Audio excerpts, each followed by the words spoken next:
September 4th, 2025.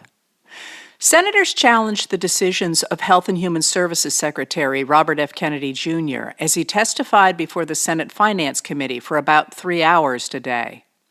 Kennedy has slashed through thousands of advisors and staffers at the Centers for Disease Control and Prevention, or CDC, who do not share his animosity toward vaccines, and has canceled $500 million in research funding for mRNA vaccine research. Last week, he fired the newly confirmed director of the CDC, Susan Menarez, when she refused to pre-approve the recommendations of a vaccine advisory panel Kennedy had stacked with anti-vaccine advocates. Because of Kennedy's history of repeating debunked lies and breaking promises he made to the Senate, Senator Ron Wyden, a Democrat of Oregon, the highest-ranking Democrat on the Finance Committee, asked that the committee swear Kennedy in before he began his testimony. Committee Chair Mike Crapo, a Republican of Idaho, declined. Wyden said, "This committee's unwillingness to swear this witness is basically a message that it is acceptable to lie to the Senate Finance Committee about hugely important questions like vaccines." During his testimony, Kennedy insisted his purges are designed to restore faith in the CDC after it failed miserably during the coronavirus pandemic. He called the CDC the most corrupt agency at HHS and maybe the government. He denied the official tally that more than 1.2 million Americans have died from COVID-19 and denied that new government guidelines for the COVID vaccine mean that people cannot get them. He was combative and seemed angry that he was being questioned. He repeatedly suggested Democratic senators were lying when they quoted facts or data that didn't fit his narrative. Republican Senator Bill Cassidy of Louisiana, a doctor who was instrumental in securing Kennedy's confirmation, noted that pharmacies might not offer COVID vaccines after Kennedy said the shots are no longer recommended for healthy adults under 65 or for children. Cassidy said, "Effectively, we're denying people vaccines." Kennedy retorted, "You're wrong." On Monday, 9 former directors of the CDC wrote an op-ed in the New York Times warning that Kennedy is endangering every American's health. And yesterday, more than 1,000 current and former employees of the Department of Health and Human Services wrote a public letter saying that Kennedy is endangering the health of the nation by spreading inaccurate information.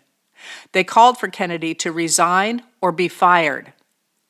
Former CDC Director Menarez published an op-ed in the Wall Street Journal today, warning that Kennedy and his anti-vaccine colleagues use a familiar playbook: discredit research, weaken advisory committees, and use manipulated outcomes to unravel protections that generations of families have relied on to keep deadly diseases at bay.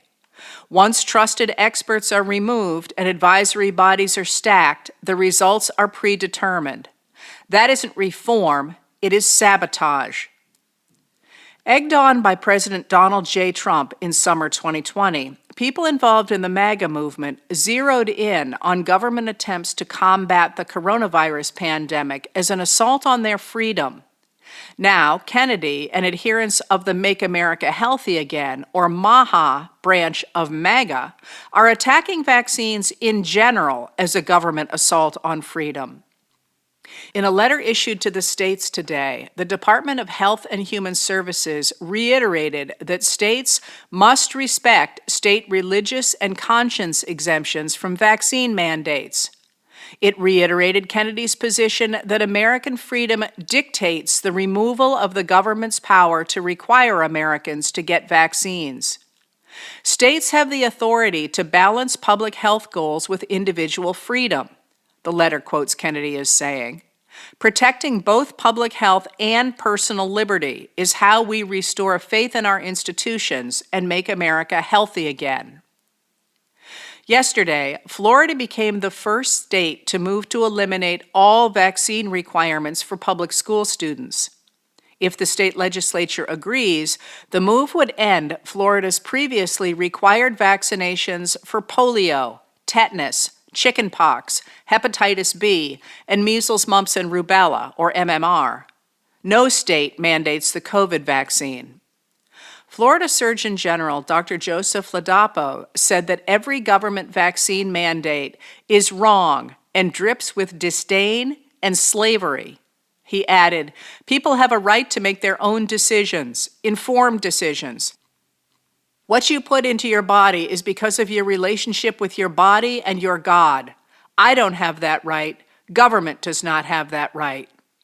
After Florida's announcement, CNN's Aaron Blake noted, top Trump health advisor Mehmet Oz appeared to agree with it, saying on the Fox News channel, "I would definitely not have mandates for vaccinations."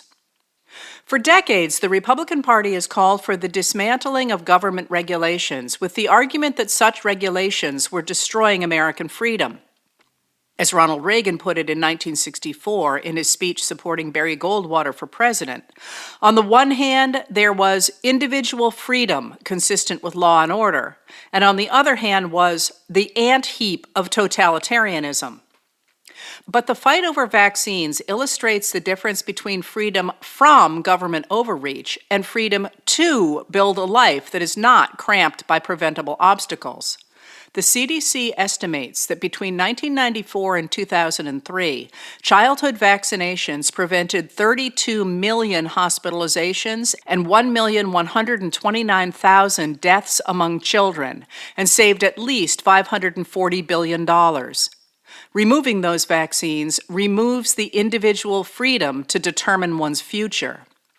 While they might not articulate these two very different forms of freedom, Americans certainly seem aware of them and appear eager to preserve the concept that the government has a role to play in protecting individuals' freedom to build a life free of preventable obstacles. A KFF poll released today shows that 81% of American parents support public school requirements that students be vaccinated for measles and polio. In Florida, that number is 82%. Even as Kennedy and Florida reject vaccines as government overreach that restricts freedom, Democratic states are embracing them as protecting Americans' freedom to live without the threat of illness or death from preventable diseases. Yesterday, California, Oregon, and Washington announced a West Coast Health Alliance to coordinate information about vaccines and public health based in science rather than ideology. 9 states in the Northeast are forming a similar Northeast public health collaboration. Today, Massachusetts Governor Maura Healey announced measures to make sure vaccines continue to be available to all Massachusetts residents, despite the restrictions set out by Trump and Kennedy. "We won't let Donald Trump and Robert Kennedy get between patients and their doctors," Healey said. "When the federal government fails to protect public health, Massachusetts will step up. The actions we are announcing today will make sure people can continue to get the vaccines they need and want in Massachusetts." At the turn of the last century, when wealthy industrialists controlled Congress and the Supreme Court and prevented federal laws from addressing the abuses of industrialization and the concentration of wealth, certain state governments stepped in to figure out how to use government power to protect their citizens. Under Governor Robert "Fighting Bob" La Follette, Wisconsin led the way, bringing together researchers, lawmakers, and state officials to craft policies that would end corruption, promote education and social welfare, and create a strong and fair economy. The Wisconsin idea made that state literally a laboratory for wise experimental legislation aiming to secure the social and political betterment of the people as a whole, Republican President Theodore Roosevelt wrote. "All through the Union, we need to learn the Wisconsin lesson." His presidency launched the idea that the government must defend Americans' right to live free of economic coercion, industrial pollution, and laws that privileged corporations. Aside from using the idea of freedom from government overreach to get rid of vaccine mandates, the Trump administration appears generally to have jettisoned that Republican position. Instead, it is using the power of the government to attack those it perceives as political enemies, the same charge made by the House of Representatives against President Richard M. Nixon as it considered impeachment proceedings in 1974.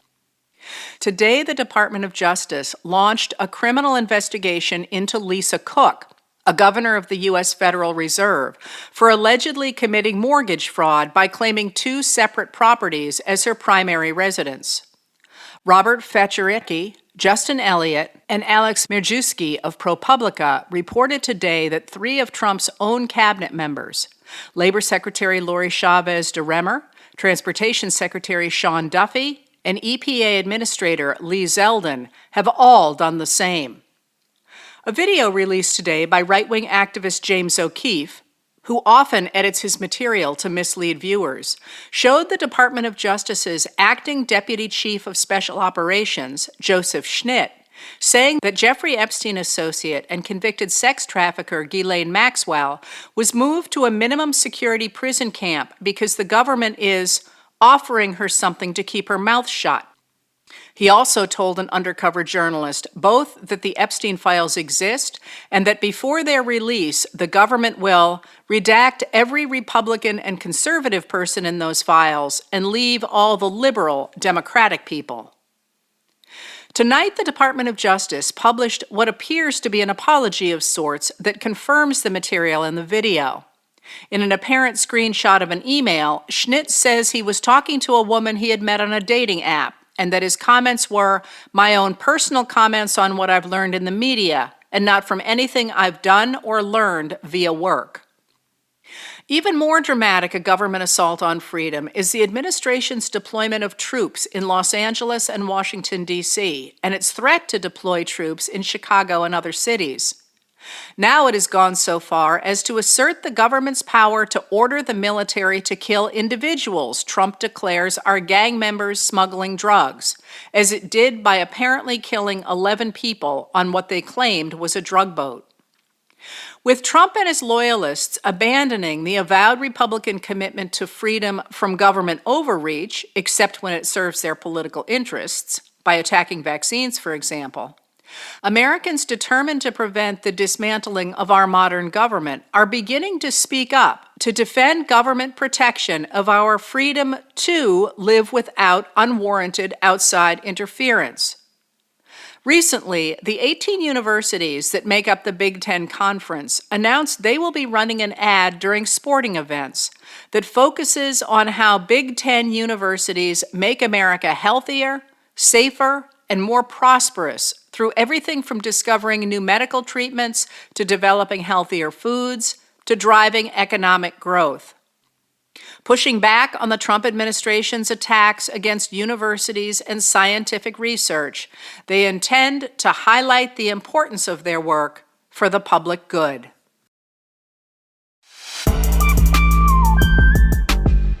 Letters from an American was written and read by Heather Cox Richardson. It was produced at Soundscape Productions, Dedham, Massachusetts. Recorded with music composed by Michael Moss.